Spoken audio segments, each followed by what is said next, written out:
Bueno, sí. ¡Mira quién llegó! Songo 21. ¿De dónde vengo? ¿A dónde voy? Hello, j'espère que vous allez bien. Aujourd'hui je vous retrouve avec une nouvelle vidéo qui va parler, comme vous l'aurez compris, de mon parcours professionnel et scolaire. Pourquoi je fais cette vidéo?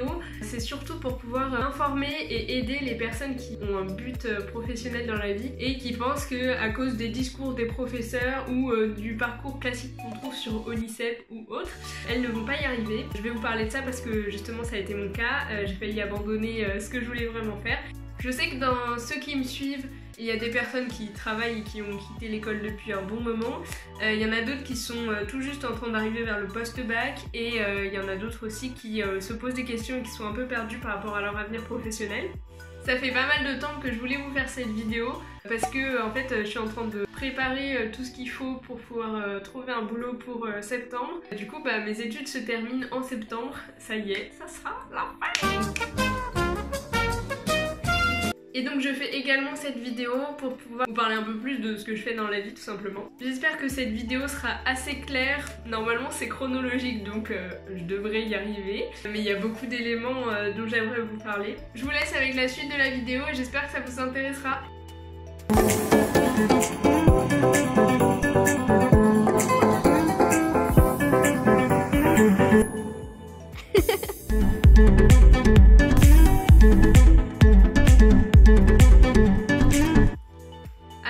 Tout commence de la fin du collège. Il faut trouver vers quel lycée on part, vers quel bac on va aller. Et du coup moi je savais que je voulais pas faire quelque chose de général, je savais que j'allais m'ennuyer, que j'allais pas travailler, que j'allais pas m'épanouir. Du coup j'ai décidé de partir vers quelque chose qui me plaît. En fait depuis que je suis petite j'adore le dessin, quand j'étais gosse je voulais être styliste. Bon, je me suis vite rendu compte que ça allait être compliqué parce que quand t'as pas trop de contacts dans le milieu c'est complexe. Et donc j'ai réfléchi et vers la 4e, je me suis dit que graphiste, ça pouvait me plaire. Quand j'étais en 3e, j'ai fait un stage justement avec une boîte qui m'a permis d'être graphiste pendant une semaine. Je savais que c'était ça qu'il me fallait quoi. Donc c'est là qu'on se dit que le stage d'observation est quand même un stage d'orientation au final en 3e si on arrive vraiment à aller vers la voie qu'on veut. Donc quand j'étais en 3e j'avais des bonnes notes etc. Et il fallait juste que je trouve une école. Sauf que c'est compliqué. Bon, moi je suis en Essonne, donc près de Paris mais près pas tant que ça. En fait les écoles parisiennes, elles ont un quota de personnes qui viennent d'en dehors de Paris à mettre dans leur école et pas plus quoi. Il me semble que l'année où j'ai postulé à ces écoles là, l'année d'après ils réduisaient les quotas. Donc en gros fallait venir de Paris ou habiter à Paris et sinon rien quoi. Je trouve ça vraiment aberrant. Du coup, comme je voulais pas aller en général, il fallait que je cherche des écoles, donc ma mère m'a beaucoup aidée. Ma mère m'a beaucoup aidée dans beaucoup de choses justement par rapport à mes études et je pense que j'en serais pas là parce que justement les études que j'ai pu faire, notamment au lycée, ont coûté bonbon parce que je n'ai pas réussi à aller en public parce que c'était compliqué comme je l'ai dit avant. Donc ça veut dire privé, enfin c'était semi-privé. Et franchement, sans ma mère et toute son aide, j'en serais pas là. Je sais pas si elle va regarder la vidéo, mais voilà. Juste pour dire merci. Donc comme vous l'aurez compris, j'ai dû partir plus loin que les autres personnes de mon entourage. Donc évidemment je n'avais pas mes amis, j'avais pas ma meilleure amie. J'ai dû partir un peu de zéro en partant dans une école à Paris. Et aussi j'avais 1 heure de transport. Mais vous allez voir que 1 heure de transport c'est rien du tout par rapport à tout le parcours que j'ai fait après. Je vous en parle dans la suite de la vidéo. Dans cette école, j'ai fait un bac STD2A. C'est Sciences et Technologies du Design et des Arts Appliqués. Comme vous l'aurez compris, c'est tourné vers l'art. En fait, à la fin, ça équivaut un peu à un bac général parce qu'en fait, on voit toutes les matières générales. Anglais, maths, français, histoire... Il y a même du sport. La première année, on avait SVT et on avait aussi physique-chimie et espagnol. D'ailleurs j'ai tout perdu. Donc c'est comme, je sais pas moi, un bac littéraire, mais il me semble que ça n'existe plus maintenant, enfin je sais pas, mais il y a des nouvelles réformes, c'est trop compliqué pour moi. Je vous parle juste de mon parcours parce que sinon c'est trop complexe, il y a tellement de choses en fait, c'est pour ça je vous dis ne vous bloquez pas par rapport à un parcours classique où on vous dit il faut que tu fasses ça pour faire tel métier, c'est pas vrai, enfin il y a plein de possibilités et je vous en parle après pour ma filière. On avait le général plus les options, sauf qu'en fait au fur et à mesure des années les heures d'options augmentaient. Donc la première année c'était 8 ou 9 heures d'options, en première on avait 18 heures et en terminale je crois on avait 24 heures, on faisait presque que ça à la fin. Dans les matières artistiques on avait un peu de tout, de l'architecture, de la communication visuelle, du dessin à l'extérieur, du dessin technique, de la technologie, du design produit, plein de choses quoi. Comme on était à Paris et en plus que j'ai l'impression que c'est ce bac en général qui est un peu dur, le niveau était vraiment élevé et on galérait. Je crois la meilleure de la classe elle avait 14 de moyenne. Moi tout le long de ma scolarité là-bas j'étais entre 12 et 13,5 de moyenne. On a l'impression qu'on bossait, qu'on charbonnait mais pour pas grand chose quoi. Bon après pendant ma terminale j'ai un peu relâché, c'est quoi, 1 an que j'étais avec mon copain et donc ceux qui ont connu ou qui connaîtront des histoires amoureuses, on n'a pas trop d'attrait pour ce qu'il y a autour. Mais j'ai quand même eu mon bac à 12-23, j'avais espéré l'avoir à 14 pour avoir une mention bien. Parce que du coup, les écoles en post-bac étaient encore plus compliquées à avoir. Pour ceux qui ont connu APB, c'est une plateforme pour le post-bac, pour rentrer les écoles que tu veux. Maintenant ça s'appelle Parcoursup. J'ai pas eu mes écoles, j'avais la possibilité de mettre 12 choix. En réalité, sur les 12 choix, j'avais mis aussi des universités et je savais que ça me plairait pas. C'était des DUT, tout ça, ça correspondait pas à ce que je voulais faire. Moi, je voulais faire un BTS communication visuelle, option numérique pour être graphiste. J'ai pas réussi à avoir mes écoles. Vous voyez bien que au niveau de mon bac, j'allais pas réussir à avoir non plus la note que je voulais. On va vous dire que le moral était à plat. En plus, je n'avais pas de job d'été. Finalement, j'en ai eu un à la dernière minute. J'ai travaillé 1 mois et demi ou 2 mois chez Carrefour.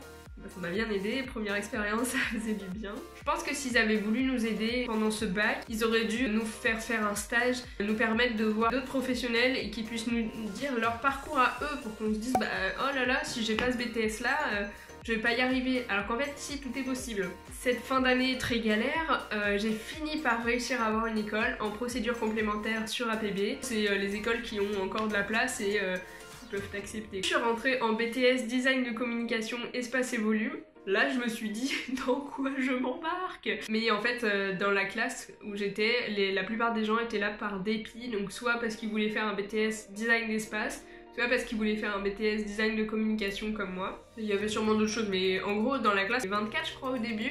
Et il y en avait 2 qui voulaient faire vraiment ce BTS là. Ce début d'année était un peu galère dans ma tête parce que je me disais bah j'abandonne le fait d'être graphiste et je dois prendre un prêt étudiant aussi parce que c'était privé. Même si on était là par dépit, moi je trouve que ça nous a appris quand même pas mal de choses. Pour vous expliquer, en gros c'était principalement donc de la communication sur des volumes ou des espaces, des packaging, des PLV, des stands, en fait tout ce qui touche au volume d'événementiel. Moi j'ai trouvé ça intéressant, même si je voulais toujours être graphiste. Par contre, qu'on se le dise, dans cette école, c'est le BTP à Vincennes. Je vous la recommande pas vraiment parce que les profs et l'administration n'étaient clairement pas là pour nous. Enfin, certains profs s'y sortaient du lot, je veux pas mettre tout le monde dans le même sac. Par contre, je me suis fait des super copines, elles se reconnaîtront si elles voient ma vidéo. Vous avez intérêt à regarder ma vidéo, hein.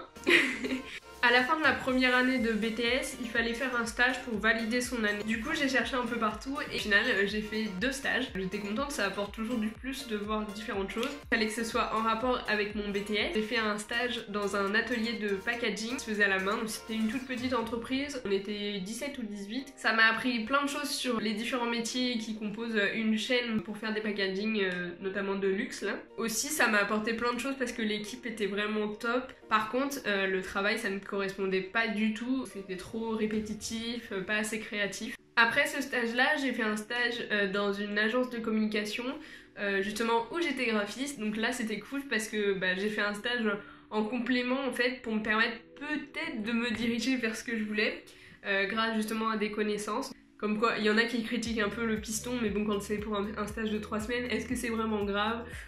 Je pense pas. Là pour le coup, j'y étais là-bas en août, il n'y avait pas beaucoup de boulot, je travaillais une demi-journée et après on essayait de me trouver du travail. Et en plus, il n'y avait plus de place à l'étage des graphistes, du coup ils m'ont mis à un autre étage, donc comment vous dire que j'étais totalement coupée d'eux. Mon tuteur de stage non plus n'habitait pas à Paris, du coup j'étais obligée de communiquer avec lui par mail, donc l'ambiance pendant ces 3 semaines a été un peu compliquée. À la fin j'étais un peu dégoûtée parce que j'étais toute seule alors que le travail me plaisait, donc c'était dommage.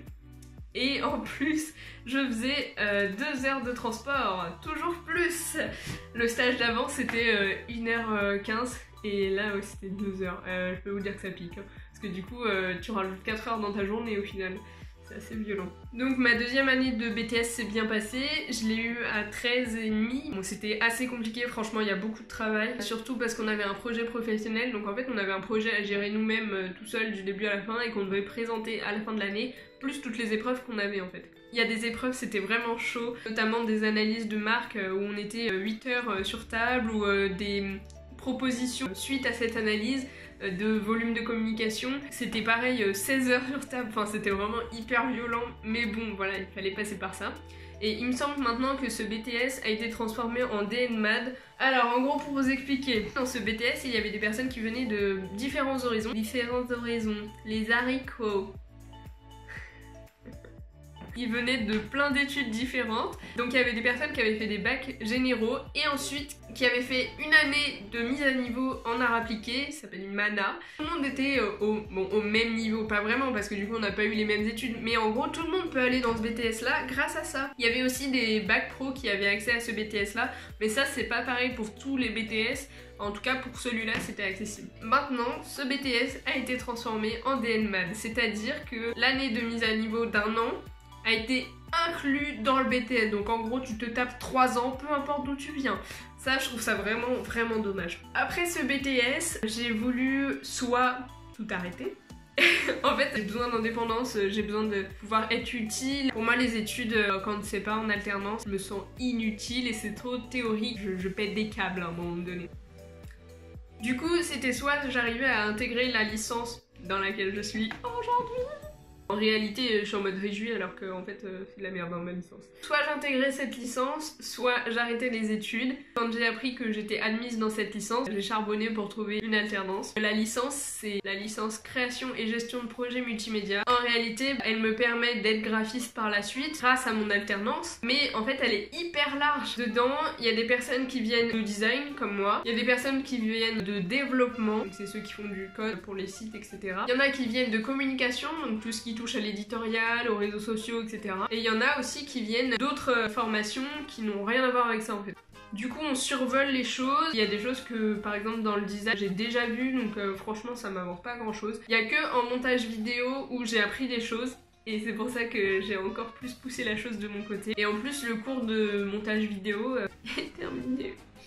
Quand j'ai su que j'étais admise dans cette licence, j'avais déjà commencé à chercher avant une alternance. Le CFA m'a transmis une offre de l'entreprise dans laquelle je suis actuellement. Je m'étais dit, bon, t'as déjà fait assez de transport ces dernières années. Je faisais au moins entre 1h, 1h15, 1h30, 2h de transport et je commençais à saturer. Mais franchement, les missions, elles étaient parfaites pour moi. Et là, c'était à 2h, c'est-à-dire 4 heures par jour.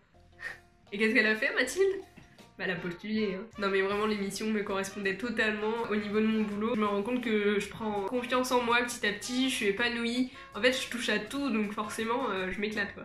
Donc je suis graphiste, je touche au print, au web, à la vidéo aussi. Ça c'est une nouveauté dans mon entreprise et je suis très contente de pouvoir participer à ça. Et je vois qu'ils m'ont appris énormément de choses. Par exemple quand je compare mon portfolio de l'année dernière, mon portfolio d'aujourd'hui, ça n'a rien à voir. Donc voilà, je suis très contente de mon parcours et d'enfin toucher au but.